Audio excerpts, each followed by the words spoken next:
What got you there? What got you?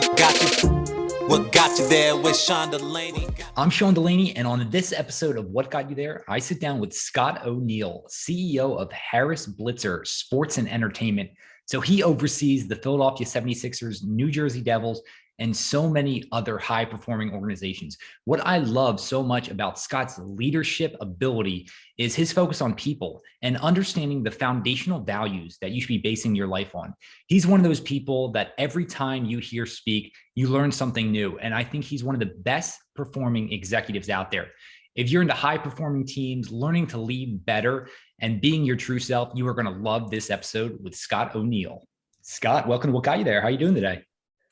Sean, it's great to be here. One thing is for sure, and that is you have the best open of any podcast in the history of time. That song has been ringing in my head. It's very difficult to shake out. Yeah, it's a catchy tune. Will definitely last in the head. So I appreciate that. But there is so much I want to dive into with you. You know how much I've admired from you, learned from you. And your book, you have a line in it that I just love. And it's find your peace, find your quiet time, find yourself. We have to plan it, schedule it, have the discipline to stick to it, but it is a choice, our choice. So with that being said, I would love to know how you plan your time each day. What does that time allocation look like? Oh, I love it. Well, first, I want to say thank you for having me. Secondly, I want to say that this, it's coming at an interesting time to talk. It looks like we're coming out of this pandemic. It looks like vaccinations are taking off.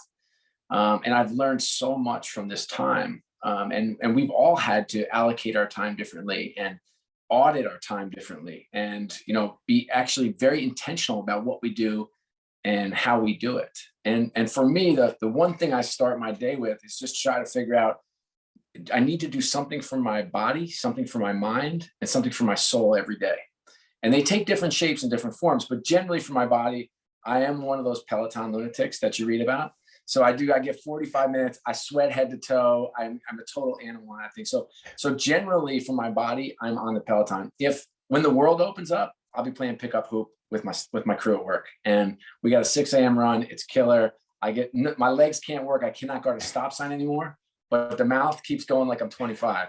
So from a body sense, I feel like everybody's got to do something to get that heart rate up. I know you're a big time lax player, and I'm sure you take care of your body extremely well. But for the rest of us, we've got to commit, and it doesn't have to be 45 minutes. It doesn't have to be 2 hours, but it does have to be 20 minutes to get that body flowing. In terms of the mind, I think that we're so focused on what we do from a work-wise, and we're so stretched in terms of the world we're in. And I think sometimes we forget to go out and learn. And for me, I think everybody needs to be learning something outside of their core life. For me right now, I'm really interested in blockchain. I'm really interested in crypto. I'm really interested in NFTs. So I am like studying and learning. And I'm reading research reports and analyst reports. And I'm watching TED Talks. And I'm listening to podcasts just because I'm interested in a topic. And is that the end all be all for everybody? No, this will be a little phase for me. I'll go on and I'll learn something else. I always have 3 or 4 books on my bedside. And I'm reading different books at different times. Some are wonderful, some are not so wonderful, but man, I'm trying to be intellectually curious and learn. And I think it's good for the soul. And the third thing, which nobody ever wants to talk about, is like taking care of your soul. And for some of you, if you're like deeply religious, you're going to read scriptures or you're going to pray. And it doesn't have to be that. But others might say, well, I meditate. And some people, when I was younger, I had a lot of trouble meditating because I can't sit still for 5 minutes now. But you do have to find some quiet and some stillness. And that could literally be yoga. It could be going for a walk. It could be sitting outside in the morning and listening to the birds chirp in this beautiful spring day. But I have this sense that finding that stillness and quiet is just good for the soul. And I think if you take care of those different pieces of your mind, body, and soul, it will help you be more effective for sure, but it'll also help your mental health. And I think that is the next great difficulty this society is going to have to tackle. Yeah, I'm in 100% agreement. Tackling those 3 big buckets, getting those aligned, when those are all operating effectively, your energy, what you're putting out in the world is so much better. I love hearing about that voracious love of learning and that cross-disciplinary approach of reading outside your main expertise or your day job. Do you feel like that outside perspective and even just staying attuned to other things going on, that helps you with your day job? Well, I will tell you, yes. I worked for David Stern, the former commissioner of the NBA, and I traveled with him quite a bit through my 7.5 years there. I can tell you, we'd get on a plane, and he always traveled private, and I was fortunate enough to jump on every now and again. What was interesting to me at the time was, like, we would get on, and he would have a stack of papers, 8, 9, 10 inches thick, ripped out magazine articles, newspaper articles. He was an old school guy, older guy, sadly since passed away, God rest his soul. But he learned, and he wasn't reading about sports or basketball. He always knew. And he read business for sure. But what was fascinating to me was he was reading geopolitical. He was reading life sciences. I had this story in my head where he was very difficult. He was Socratic method. He would pressure test you. He would be grilling you every time. It was like a stress. It was 4 hours of stress on every trip. And he was saying to me, now this is, probably like early 2000s. He's like, you probably don't even know what Wi-Fi is. Now he was saying Wi-Fi, but it was so early in, like, nobody had ever heard of Wi-Fi. Okay. He's like, you probably don't even know what Wi-Fi is. I'm like, I don't even know what you're talking about. But this is a guy who was studying about HIV and the AIDS virus, so much so, and bringing in world experts and knowing who the leading doctors were, that when Magic Johnson contracts HIV, he doesn't shut the league down. He doesn't throw Magic out. He actually works and leverages that to be a global platform to kind of redefine how the world will deal with HIV. And he put an office in China in the 80s. And, the other leagues are still kind of fighting to try to catch up. And some don't even have leagues there, offices there now. Like, this was a guy who just learned and learned and learned. And that sense of, I always think that there, at least from my perspective in my business, maybe all, I think there are 3 things that make people successful coming into the business. And one is just, you have to work unreasonably hard. And I don't care what business you're in. I've never found a successful person who doesn't work unreasonably hard. And the second thing is, you have to be an extraordinary teammate. And that has to do with all the connectedness in the world. And so, like, we inevitably will know 100 people that know each other. And when we get to a workplace and we're young and we're just trying to figure it out and we're trying to climb to get ahead, like, the analogy's all wrong. You're not climbing. You got to connect, because you wake up 20 years later. I'm 51 years old. So I wake up now, and people that I worked with all over the world, we were assistants, we were account executives, we were managers, we were directors, and now they're running the greatest businesses, and they're my friends. And so think of how easy life is. And then the third piece is intellectual curiosity. So it's working reasonably hard, be an extraordinary teammate, and have that intellectual curiosity. Yeah, I love the point you bring up about the organizations, the world. This is a matrix, and we're not climbing this hierarchy, this ladder. How connected it is, and it was fun reliving some of the stories from previously in your career and how they tie together now, years and years later. So people early in their career, I love when they put a focus on that. I would love to know, because you've got so much time and attention and focus towards operating at your best. What does it feel like when Scott O'Neil's operating at his best? Oh man, that's a really interesting question. I would say that as you go through your career, you're trying to figure out what drives you every day, right? So what pops you out of bed in the morning, gets your feet on the ground, and you're jumping off to work. I would say when I am at my best, I am fully grounded. I am connected to the executives, in particular the young executives that I'm helping develop, because that pops me out of bed in the morning. It's like, how can I help develop the next generation of great talent in this industry? And I am doing something to serve somebody else. So whether that is in the community, whether that is doing something for someone in my family, or whether that is connecting with someone at work to help lift them or guide them.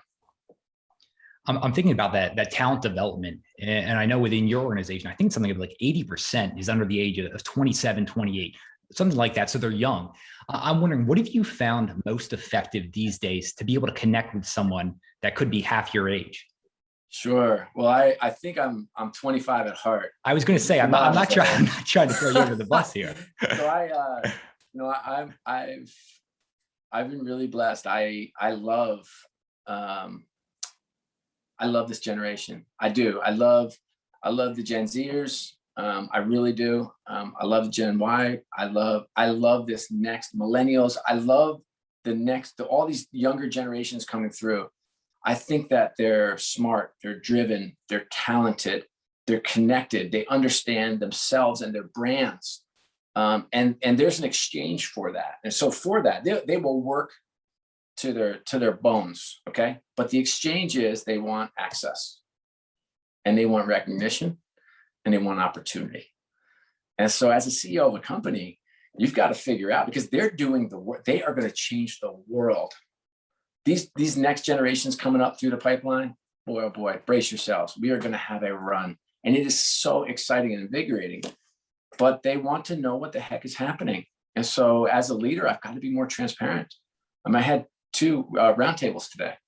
And so our roundtables are just connect. And I literally start the roundtable by saying, and now they're all Zooms, so it's 12 people. And I start and I said, I give a little preamble. Here's what's happening in the world. Here's what's happening with our business. And that takes about 30 seconds. And I say, let's talk about life, liberty, and the pursuit of happiness. What do you want to talk about? And they'll ask me about NFTs, because we're working on a big project now. They'll ask me about real estate development. They'll ask me about our sports teams. They'll ask me about what does it take to be promoted. They'll ask me about, I heard about this, what's happening. They'll talk about our return to work program. And it's my favorite hour. I do about once every other day. And it gives me a chance to connect and pressure test the team for sure, but it also gives them access to ask the CEO anything they want to ask. How important and how much thought goes into that openness within the organization? I think I'm a millennial at heart, not by age.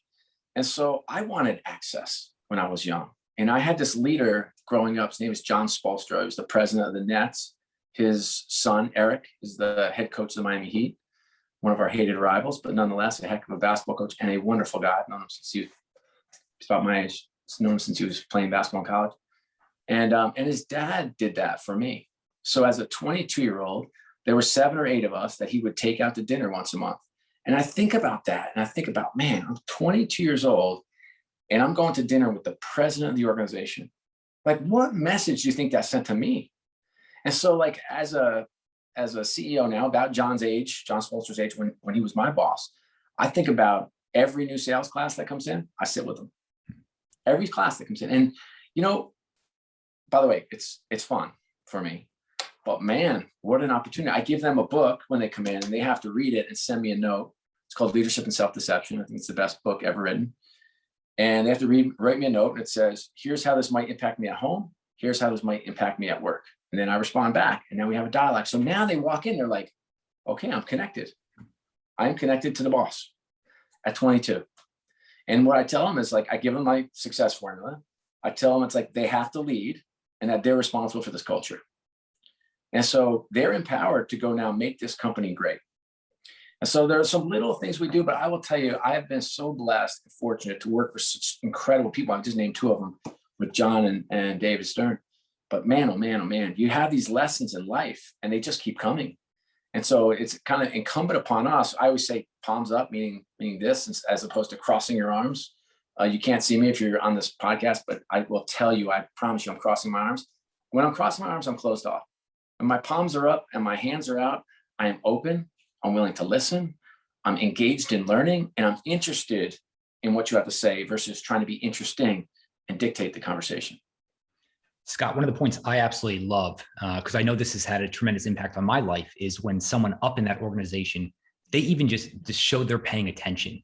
And I think leaders oftentimes forget about the impact, those little moments. That could be the biggest moment in someone young in their careers, first half of their career, when they see that the leader of that organization is putting attention to. So I just wanted to highlight that. I absolutely love that element. I would love to know, with so much going on and so much nuance around the human side of this, what encapsulates the majority of your thinking with in terms of the organization and those human elements, that dynamic?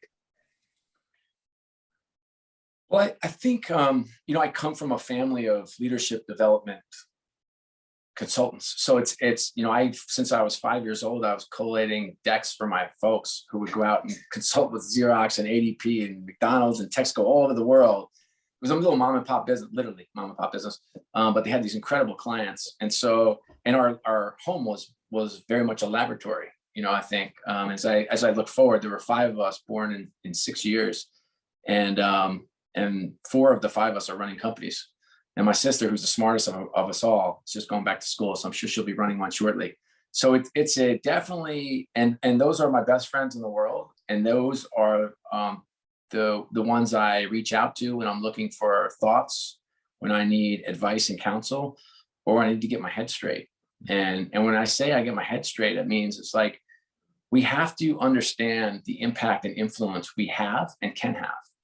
And we have to feel some sort of gratitude for the platforms we've been given, and certainly take advantage of those we have. And so for me, culturally, I want to create the greatest place to work in the world. And if you ask me if I've done it yet, I would say sadly no, but I'm working on it. And as a leader of an organization, unfortunately, it's not up to you. You can set the tone, you can set the vision, you can direct the resources, you can encourage, but there's a lot that goes into creating the greatest place to work in the world. And it's next man up, or woman up in our case. We're a very diverse workforce. And so I would say that that I try to spend about a third of my time on culture and everything related to it. I'm just thinking about some of these lessons that you brought up just now, and even in the book. And it seems like either you have a fantastic memory for all the years, or you were documenting some of these big life lessons throughout the time. Is that something you were doing, actually documenting them? Or I wish. Some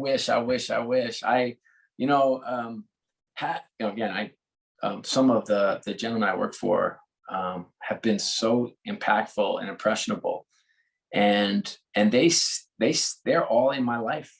I don't. Dr. Bill Sutton, who's a famous sports marketing professor, once said about me, and my friend had told me, he was teaching a class, and I got a text from my friend who was auditing class, and he said, Scott O'Neill collects people like other people collect baseball cards.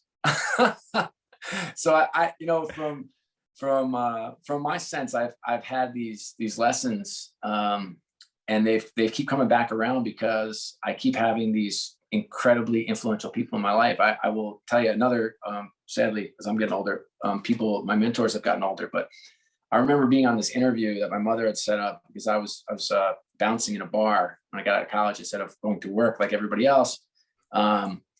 And my mother's like, hey, it's time. And I'm like, hey, I'm playing hoop twice a day. The beach is fantastic. Like, leave me alone.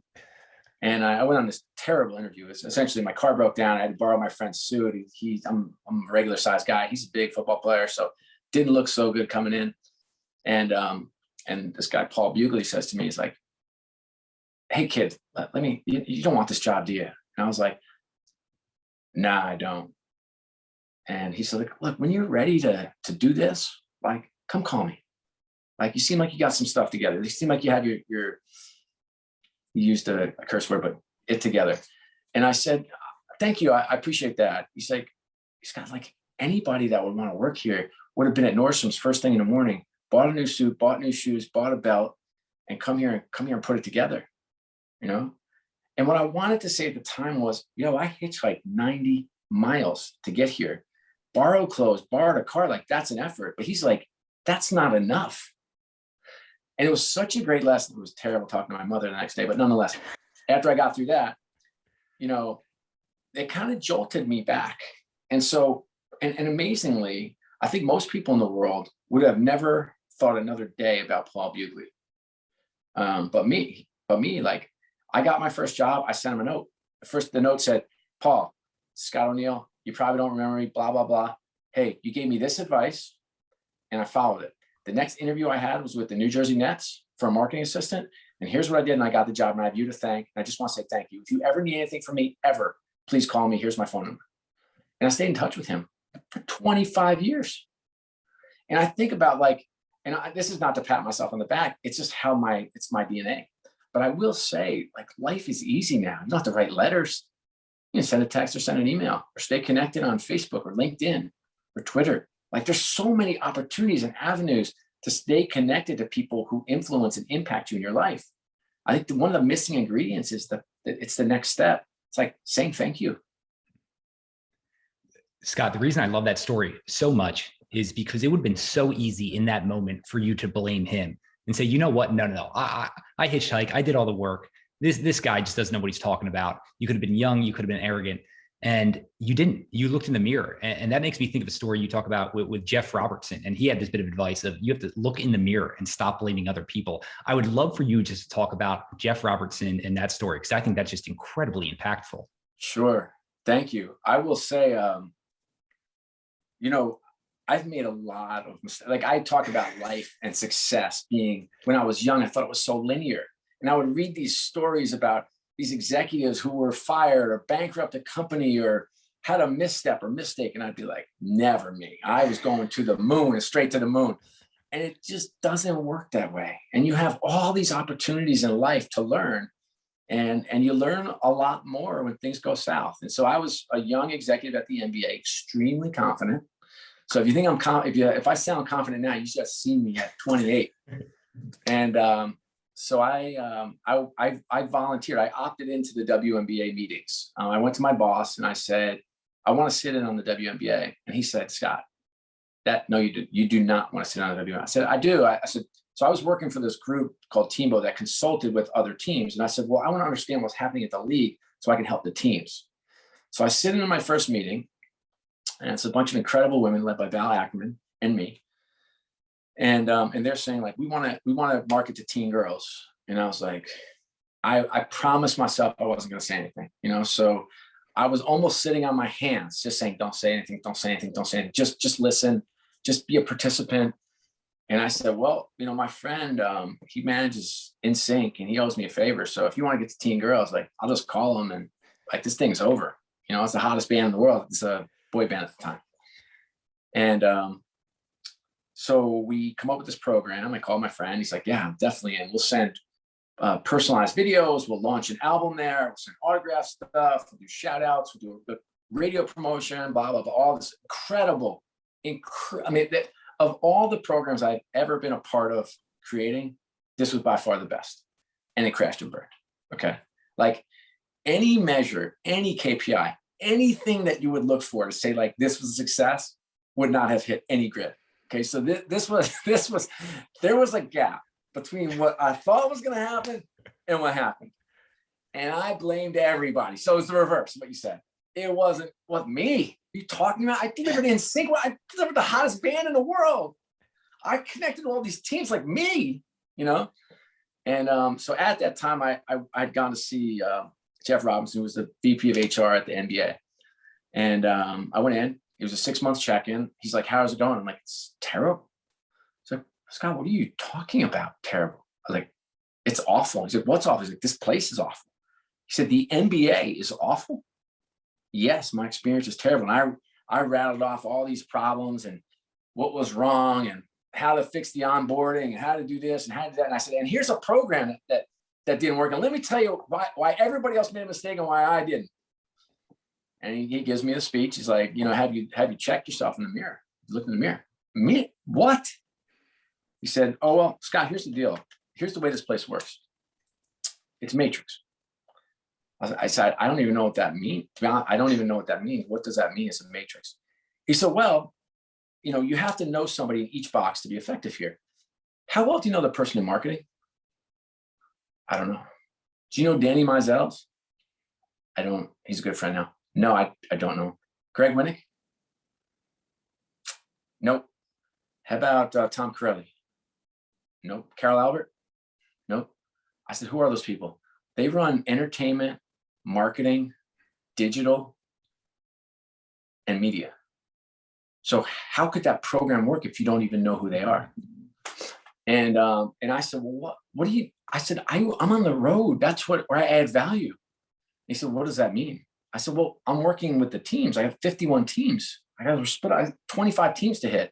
That means like I try to hit 2 or 3 teams a week. And he said, well, what if you spend a couple of days here? I'm like, in New York? I was like, no. Jeff, I don't think you understand my job. Like, my job's out there. And he said, Scott, I don't think you understand what it's going to take to be effective here. And you have to decide if you're going to be right or effective. And by the way, I have used that and stolen that. I've used it 1,000 times, because you can be right. You can pound the table. You could be the smartest person in the world. You could be the most driven in the world, but you've got to figure out how to be effective. And that is often so different from being right. And so I said, okay, what's it going to take? He's like, what do you mean? I said, well, what do I have to do? And he said, well, Scott, you mean, how do you create relationships? I said, oh, right. So I should just go see my colleagues. He's like, yes, go see them when you don't need anything. Go offer to help them.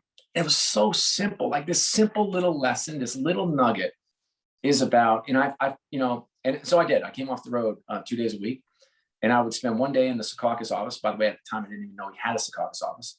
And I would spend one day in New York. And later, just to fast forward 3 years later, my boss, Bernie Mullen, who's a wonderful guy, leaves to go run the Hawks and Thrashers. And David Stern, the commissioner I met before, calls, and he's like, I can't believe I'm doing this, but I'm going to offer you his job. And there's only one reason they offered me his job, because he asked all his deputies, all the top people in the different places, who's the guy over there? And they're like, Scott. I'm the only person they knew. Because of Jeff Robinson saying, go connect the dots. Go spend time with your colleagues. Go see if you can be of help to them. And it's like that little adage is something I've carried forward to what some people call networking, which I don't love the term, and I don't even love the anything around it, but I do love connecting with people. But my love of connecting with people is about how I can help them. It's not what I can get from them. It's just like a little nuance that help kind of redefine how I see the world and how I go through the world and how I connect the dots in organizations and how I walk through organizations. And, but yes, no, that was not the prettiest of times for me. No, that's an unbelievable story. And yeah, I'm glad you added context to that, because I just had no idea how a Justin Timberlake thing could have failed, but I'm glad you let us there. But what I love so much, though, is the simplicity. And I think genius is usually in the simplicity there and the simple lessons. I'm wondering now, roles reverse, where you have people young, potentially arrogant in their career, not seeing some of these simple, elegant solutions.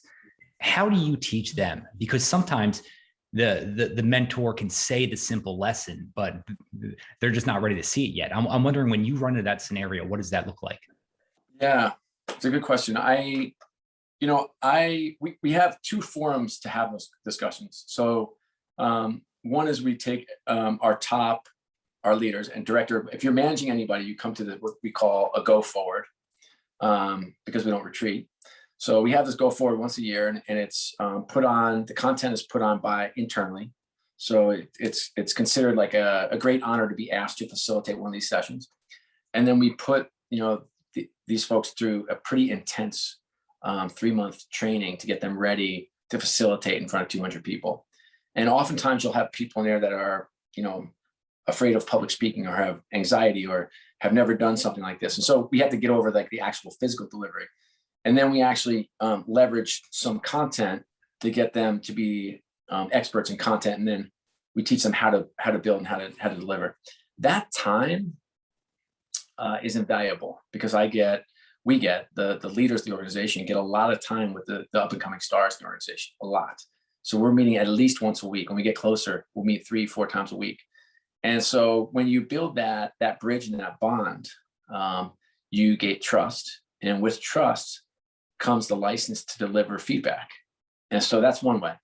The second way is I lead a monthly leadership development session, and I typically pick an article or a podcast or a TED talk or something I've heard, and we use that as the basis for discussion. Everybody's got to do it before, and then we walk in, and I do a little hey, here's what's going on, and then we pull from the group a little bit, and then I break them up into groups, and they're broken out, different levels. You could have a president of a team with a marketing manager, and you do groups of 8 or so.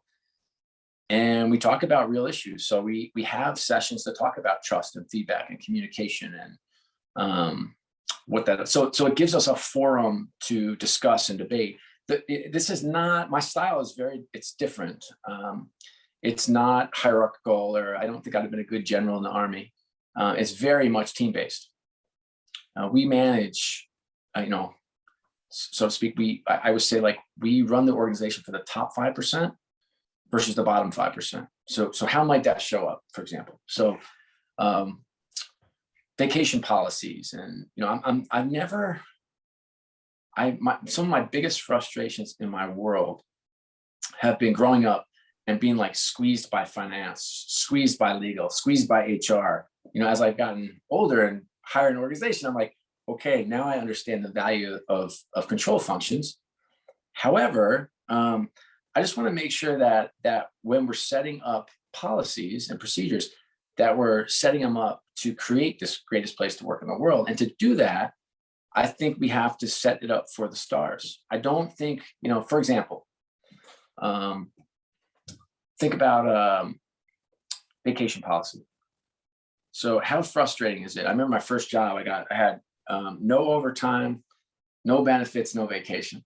I remember going to my boss and saying, like, hey, my family always goes to Longboat Key for Easter. Can I go? And him saying no. And I'm like, you've got to be kidding me. Anyway, so we don't have a paid time off policy. Is you can take whatever you want. What's interesting is like what you found is like our vacation actually dipped versus increased, which like you would never think. You think counter, like, wait a second, you're telling me I can take all the time I want off, but I take less, which I don't subscribe to, by the way. I'm a vacation taker. I was just in Hawaii. I love vacation. I think it's like a great healthy thing to do. And so I'm pushing my group, typically my directs, to take more vacation because I think you need time to clear your head and clear your space. But the point is that the policy is set for the best of the best because that's who I want to work here. Now, the reverse of that is you get 2 weeks, you need 2 sign-offs from your manager, 1 sign-off from his manager, and then the head of HR will sign off. We need to know 2 weeks in advance where you're going. We need to know where are you going to be accessible, and if not, and how. Like, I don't know. I just don't want to work in that organization. I don't want to be part of that organization. It's not inspiring to me. And so I don't know. I guess holistically, what I'm saying is that as a leader, you've got to figure out what you want, and sometimes that might look really different if you're starting up an organization, and you've got 5 people and you're trying to change the world with 5 people in a shoestring budget, but maybe not. Well, I think you bring up a great point there. It's about the holistic element. And I probably should have asked even a better question because you bring up all these little things about building trust and the time you take with the people in your organization around these go forward events. And it's the little things that become the big things. And so that's a crucial element. I think that's kind of like what's underneath all of this. And it's those little elements. What I love as well is you're talking about the style and design. And I'm wondering for you, when you felt like you designed and you stylistically had a grasp on who you were and what your leadership style was all about, was that something early or did that come later for you? I have been a leader for some time, like as early as I can remember. I think I've been a captain on every team I ever played for. I'm not an elite athlete like you by any means, but I remember playing in this summer league, and my friend asked me to play. He's an exceptional basketball player. I was not. And I played at Cal, started for 4 years, nasty player, Ryan Drew. And we came to the huddle and we come over and I was just like, he's like, yo. And I was like, hey, what? So he pulls me aside. He's like, hey, I'm the star. You're the captain. I was like, got it. And so I've had that kind of flow with a lot of people. So I kind of walk and talk like a leader, for better or for worse, for quite some time. In terms of style of leadership, boy, it's still evolving. I don't think there will ever be a finished product, or I certainly hope not. I think there's so many things in the world that are changing. Can you imagine taking a style that worked in the 90s and trying to apply it now? The whole world's different. Like you would be talking a different language to different people who don't understand what you're saying and why you're saying it. And I think the days of command and control are, I don't want to say they're over. I'd say, like, for a lot of businesses, they'd be very difficult to be extraordinary in because there are too many data points, and you need to move and make decisions, and your organization has to make decisions at too fast a pace for you to be making them all. And so therefore, I think that there's an opportunity for us all to take a look and think about how we're going to empower our best people, and how comfortable we are in decision making, and making sure that they understand kind of what that scope is and how they get there and why they get there and when they get there. And if not, we should look at ourselves in the mirror for sure. And then we should look at our teams and say, do we have the right people in the right spots? If not, change them. I listened to one of your podcasts, and I thought you asked a really insightful question about how you move people on.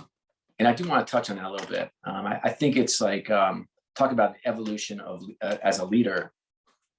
I've unfortunately, you can call it whatever you want, termed, fired, let go, hundreds of people in my life, hundreds. And in many cases, this is not going to win an award at the HR of the Year banquet, but I do it very differently. I truly, I use the word love in business. I know no one loves to hear that either, but I love the people I work with. It is a family. Like, that's how it's set. We spend way too much time with each other. And as I'm fond of saying to my team, you don't have to like each other, but you have to love each other.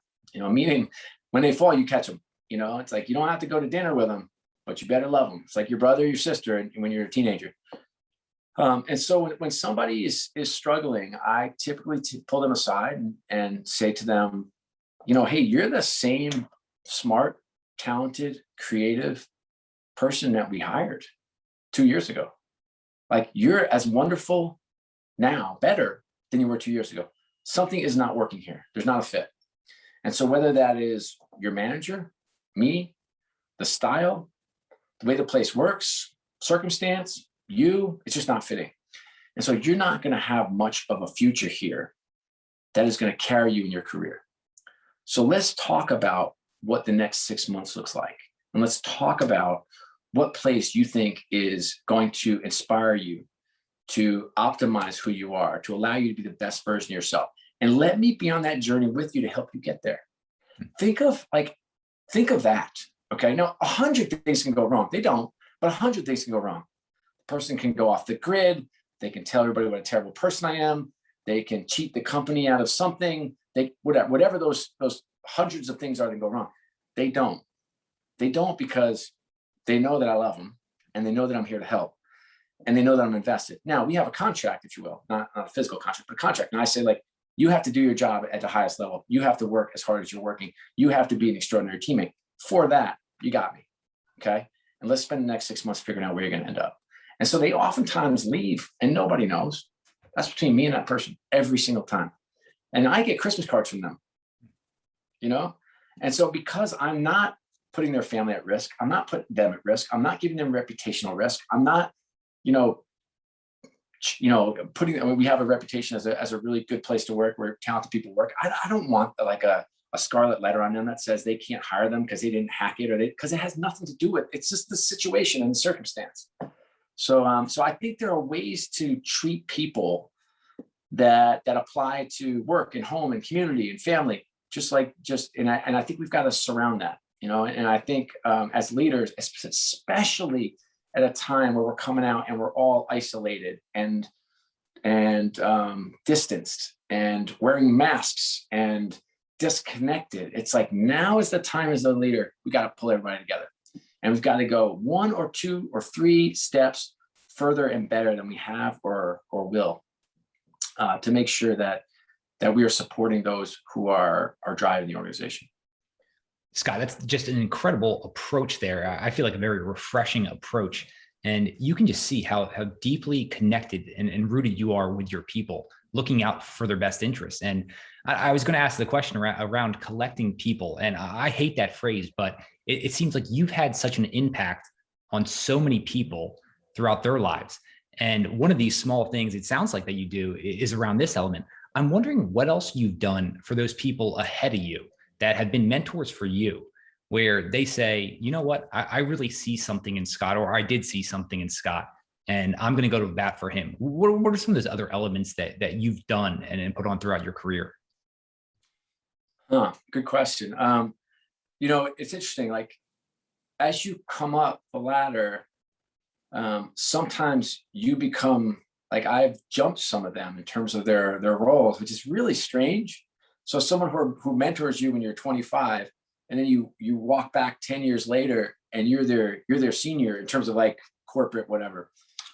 So that other than those like strange dynamics, most of the mentors I've worked with are become friends, and in many ways, I think the joy that I received from people who I've worked with along the years they would consider me a mentor, and they're out, Chris Granger runs Illich, and Tom Glick runs Carolina Panthers, and Chris Heck runs the Sixers. I have some incredible people I've worked with that are doing incredible things. They're my best, the best reward they can give me is their friendship. And I think that's how I see the relationships going forward. I mean, I have one kind of funny example, Seth Berger, who founded And One. I don't know if you know the sneaker company And One, but it was an incredible brand. And he was the founder. I was the president of Hoops TV, a failed startup I had. But he now runs our innovation lab. So it's kind of like a small world. He was definitely a mentor. By the way, one of my best friends in the world, and a dear friend back then. But I looked at him. I learned so much from him, and still do to this day. But that's kind of a fascinating thing, because I always worked for him, and then he technically works for me. Well, I think everybody works for him, but nonetheless, that's kind of a funny one. But Joe Banner, who was the president of the Eagles, a dear friend, and just talked to him last week. Len Komorowski, who's the CEO of Cleveland Cavaliers for the last 20 some odd years. I worked for him, and he's a dear friend these days. Adam Silver's now the commissioner of the NBA. So I had these it's either just dumb luck or incredible insight or some combination, but I've worked for so many incredible leaders, and who now I'm privileged enough to call a friend.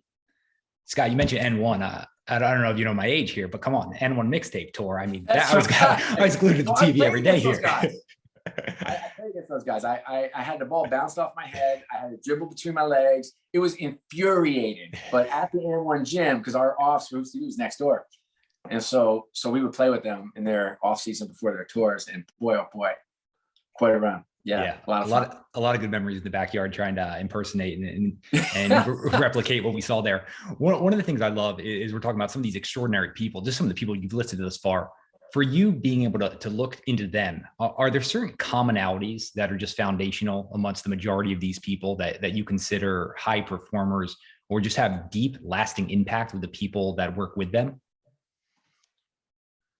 Yeah, they all have.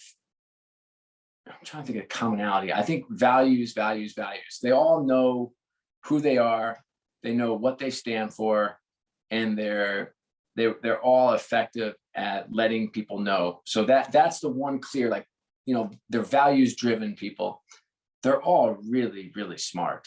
And I don't mean IQ smart or book smart. I mean that they truly have the ability to take in information, be lifelong learners, connect the dots, and be able to put them to action. And I think the third thing would be is just people. I have not met an incredible leader who didn't love people.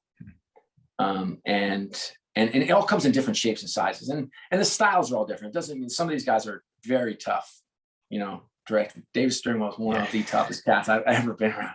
He said some things that were not great, but I will tell you, I know that when I had a tough personal thing go on in my life, there was one person. He was the first person to reach out.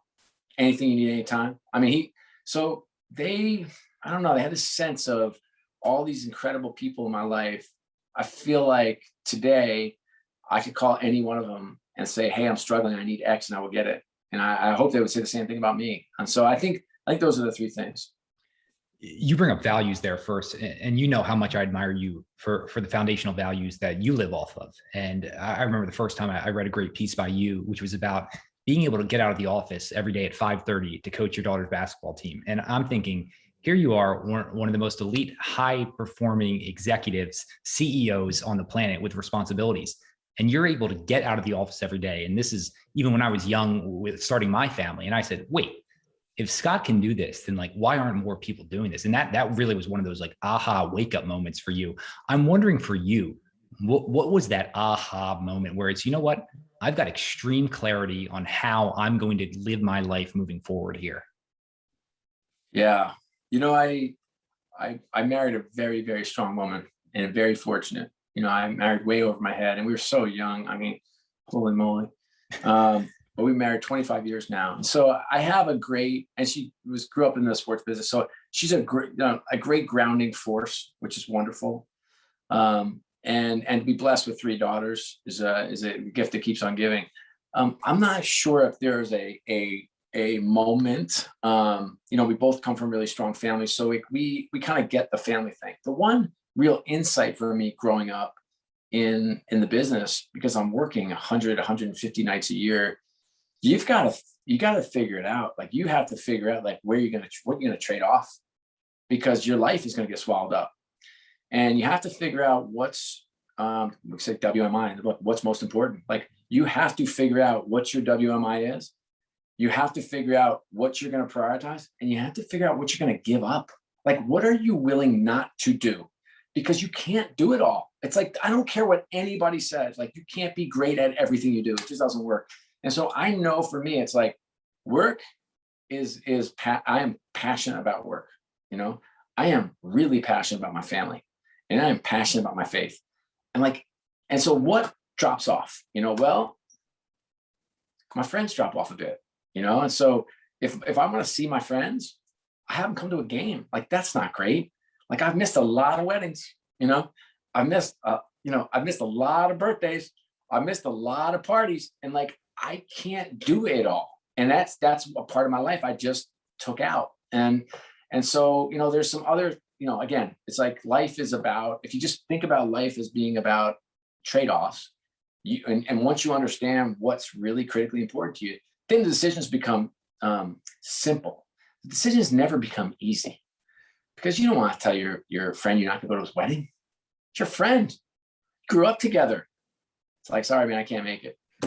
And that stuff's tough. I will say, like, coaching in sports, and you know, again, you know this, given your elite background, and the clinics and camps you put on, and you know, like, there's something really special about sports, in particular with girls.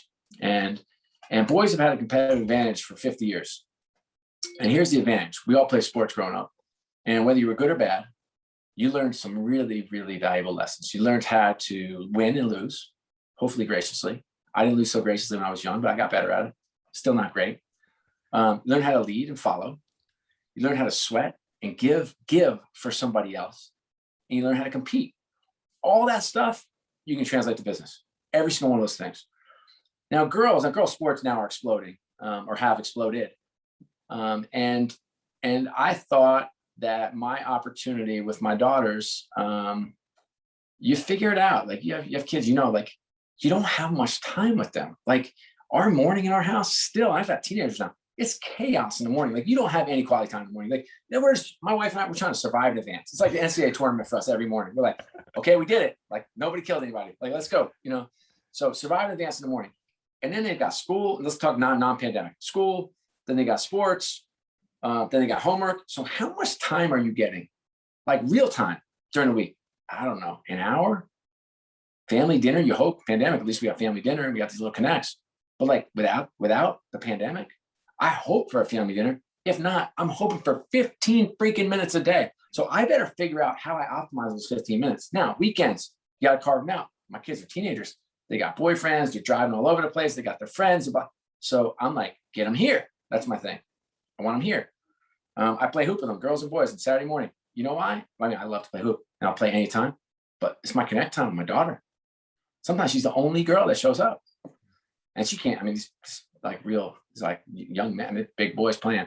But I don't know. I love it. In terms of coaching, I never coached good teams, only rec teams. And so, like, what I loved about it was I would say, hey, get your friends. She doesn't play basketball. I'm like, I don't care. Get on the team. And so even when there was a draft in some of these crazy leagues with the crazy coaches, I would just take her friends, because like, I wanted to know their friends. And this was a way for me to know them. And I like our first practice, and this went from age 5 up to, I stopped in 8th grade when they're in 8th. I got my last year as my youngest. And then they're up to high school to do their thing. But like, we sit down the first time, we're talking about favorite ice cream, favorite movies, favorite friend, favorite place to eat, favorite place to vacation. That's the first practice, just getting to know each other. And so, and it's like in our teams, I mean, I think I won 1 championship in like 50 seasons. Okay. So this is not like, I am not John Wooden. But I will tell you that my girls all played the next year every time. And that was my measures. Like, I want them to fall in love with this sport. I want them to fall in love with each other. I want them to learn how to compete, like hard, like actually want to win more than anything else at that moment. Because I think those little lessons you have those are the ones you're going to carry with you. And those are the ones that, and those notes I get from their parents are I cherish those as much as any business deal I've ever done. Those success metrics in coaching, you bring up such a valuable and often overlooked one. How many kids play the next year? We've all had those coaches that the last thing you want to do is go out that next season. So I love the big approach there. I'm wondering for you, because you have so much clarity around this. I'm wondering when the thoughts just started to bubble up for you to write the book, to really put down a lot of this thinking, a lot of the lessons you learned throughout the years into book form. I've read about you talking about a life-changing moment with your father-in-law passing away, and mine's a similar story. Like my best friend took his own life, and best friend for 20 years. His name was Will Carden. 5 amazing kids, incredible wife, successful guy, suffering from depression, and he shot himself. And it really, like, I'd never experienced grief before, and my dad had passed away about a year earlier, and he was suffering from dementia and Parkinson's and a bunch of other stuff. So, and he was in agony. So I was praying that he would pass away, and he didn't. I was sad, and I felt mortality, but it wasn't different. It wasn't grief. When Will passed away, I would like be in a meeting and start crying and just walk out, or I would like not be able to get out of bed. Like, it was like I couldn't even function at a high level, and I began to write as my healing. And I began to talk to people I knew in my network to talk about times they struggled and what they did to overcome it and the lessons they learned. And what I found was, and so this book that I wrote, Be Where Your Feet Are, is not a victory lap. Like, there's no victory lap in here. This is about, hey, I got kicked in the face, and here's what I learned. And here's what another guy got kicked in his face, and this is what he learned. This is what she learned when she got kicked in the face. And I as FDR said, rough seas make the best sailors. It's like I had this event happen in my life, and I started writing. And then Randall Wright, a good friend of mine who can co-author the book, said to me, like, Scott, you need to publish this. And I was like, I don't know, it's personal. Like, there's personal stuff in here. Like, it's about my life, it's about my friends and where they had their darkest moments. It's a hardcore topic for me. And he said, well, what are you interested in? I said, I'm interested in helping people. I'm interested to help change lives. I want to move the world. I want to leave it better than I found it and make my dent. Like, where am I making my dent in the world? It's like, then do this. And so I did it, and St. Martin's published it, Tim Bartlett. And I don't know, it was an incredible editor. And everything just came together. It felt like, the world like opened up before me, and it was nice. And you'd be hard pressed if you knew me well to call me a writer. But I did get a writer, someone to help me, Michelle Bender, who's wonderful, who took my I was like, I don't know if you ever saw the movie Forrest Gump, but like Forrest was running, I was writing. So I just wrote. And she made it a book. So I'm like, it's strange. Like, I'm proud of it. Like, it sounds like a strange thing to say, but I'm proud of doing it and accomplishing it. And now I want it to get wide. I want people to see it and read it, because I think it can help. And I've given talks. I know you do too. Like, I've been up on stage in front of hundreds of audiences, and some have been not great and some have been really good. But I always think about, like, can I move one person today? That's all I want. Like, get me up a stage, give me a microphone, give me a little, get some slides up there, and can I get to one? And you move one person today, and I think it's a good day. Scott, yeah, I'm in agreement that you should be incredibly proud. I feel like a lot of times we read these books that a lot of them have foundational principles, but we don't hear the depth and authenticity that you went to. Where I'm reading this and I'm like being moved viscerally at an emotional level with some of the stories and the depth you go to of what it's really like during this journey that we're all on. And so I appreciated the hell out of it. I loved it. I learned so much from it. So it was really cool for me to get to read that and hear more about this. So I know we're going to close up here in a minute. I know you've mentioned a couple books, and of course we're going to have your book, Be Where Your Feet Are, linked up. What are some of the other things that have left the most lasting impression on you? Because this book for me really hit me hard. So I just want to know for you, what have been some of the ones for you? Oh, thank you. Yeah, Leadership and Self-Deception by the Arbinger Group is one of my all-time favorites. The Magic of Believing by Claude Bristol is a book John Spolstra made me read when I was 22. Had a real impact on my life. Anything by Chester Elton and Adrian Gossick on appreciation. You probably heard me say gratitude and appreciation. I don't even remember saying it. I'm sure I said it a dozen times on this podcast because, he's the apostle of appreciation, and his work is brilliant. Patrick Lencioni, 5 Dysfunctions of a Team. Everybody should read it. Should be required reading. But yeah, I have a ton of books at my disposal and read quite a bit. And I just encourage everybody, just pick up a book and read it. And by the way, please, this is my only request, is like whether you buy my book or someone else's book, consider doing it at one of the indie bookstores. Small business is getting slaughtered right now. And I love Amazon. I love the company. I think they're doing incredible work and they're doing great. But in terms of helping those in our neighborhood, whether it's an Audible, going to Audible, buying an Audible is great, or Kindle, fantastic. If you can walk into an indie bookstore and buy, thank you. Awesome. So lifelong learning, people, authenticity, so many amazing themes. Final question here.